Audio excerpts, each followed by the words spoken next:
विपक्ष का तो काम यही है, काम यही है उसका। तो वो कुछ नहीं बोलेंगे तो फिर उनका विपक्ष चलेगा कैसे? बाईपास से पैदल चल के आए साहब। हाँ, बाईपास से पैदल चल के आई है पूरी टीम। कर्म भूमि से मातृभूमि के अभियान को सक्षम बनाने में मुख्यमंत्री जी का बहुत बड़ा योगदान रहा है कि आने वाले समय में सभी लोग इस तरीके से यदि वाटर हार्वेस्टिंग को लेकर जागरूक हो गए तो हमारा जल स्तर कभी नहीं गिरे।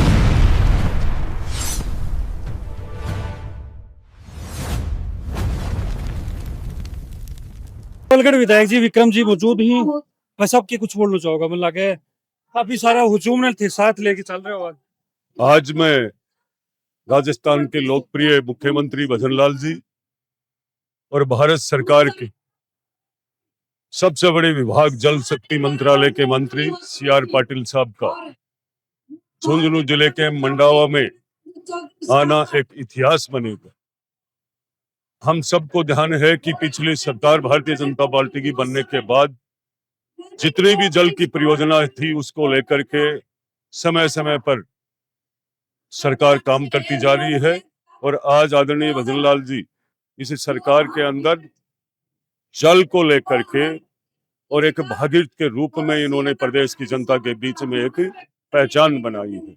तो मैं आज के इस कार्यक्रम में कर्म भूमि से मातृभूमि जो अभियान है, 500 जो सोखते वाटर रिचार्ज के बोरवेल बनेंगे, उस परियोजना का लोकार्पण करेंगे। उससे जिले का, झुंझुनू जिले का सबसे बड़ा फायदा ये होगा कि गिरता हुआ भूजल स्तर रुकेगा और इसी के तहत हमारे यहाँ के लोगों को एक प्रेरणा मिलेगी कि कम से कम हमें हर जगह जहां बारिश का पानी इकट्ठा होता है वहां वाटर हार्वेस्टिंग का बोरवेल करवा करके और गिरते हुए भूजल को रोकना चाहिए। पानी की कीमत को समझना चाहिए। राजस्थान के लोकप्रिय मुख्यमंत्री जी का भी यही विजन है और आज इन दोनों का मिलकर के आज CR पाटिल साहब का यहाँ आना मैं समझता हूँ जिले के लिए और दोनों का एक साथ मंडला में आना इस झुंझुनू के लिए बहुत बड़ा सौभाग्य की बात है कि आने वाले समय में हम सब और हमारी पीढ़ियां इनके योगदान को याद करेगी। उनका बहुत बहुत धन्यवाद। भाई साहब एक चीज और मैं समझना चाहूंगा, ये जो पानी वाली जो चीजें हैं अभी अनाउंसमेंट होगी, ठीक है, बजट की घोषणा होगी, लेकिन जमीनी स्तर पर कब तक आ जाएंगे? जमीनी स्तर पर आने में आप सबको ध्यान है, अनाउंसमेंट हो गया और जमीनी स्तर की आप बात पूछ रहे हो तो हमारे तो बहुत सारे पूर्वज चले गए इस अभियान को और इस संघर्ष को करते करते। आज भजनलाल जी की सरकार ने जो चुनाव में वादे किए हैं वो पूरे कर दिए और अब जल्दी ही धरातल पर आने वाला है। अच्छा, एक जनता को बड़ा सवाल हो, पानी के अलावा भी क्या कुछ आज झुंझुनू में मिल सके? पानी के अलावा आज मुख्यमंत्री जी झुंझुनू में आप सबको पता है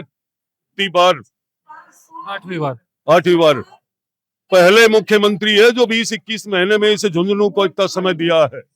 तो मैं समझता हूं झुंझुनू के विकास के लिए चाहे चिकित्सा का क्षेत्र में हो, चाहे शिक्षा के क्षेत्र में हो और चाहे पीने के पानी की योजना के क्षेत्र में हो, यहाँ किसी भी प्रकार की कोई कमी नहीं छोड़ी है बजट देने में।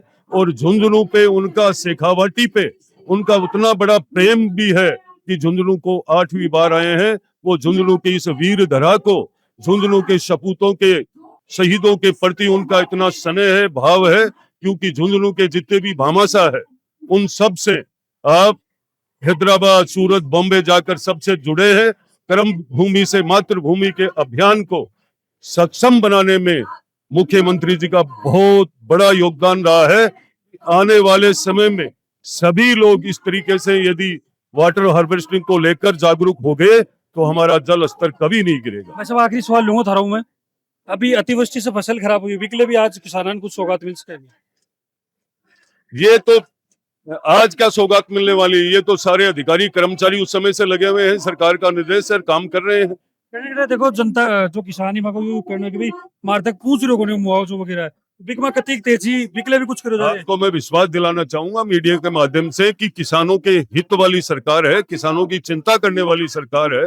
किसानों के सीधे खाते में, यहाँ से सीधे उनके खजाने में पैसा भेजने वाली ये सरकार है। तो आप भूल जाइए कि किसान के मान सम्मान और किसान को समृद्ध और मजबूत करने के लिए भारतीय जनता पार्टी और देश के लोकप्रिय प्रधानमंत्री मुख्यमंत्री जी कभी कमी नहीं छोड़ेंगे। धन्यवाद।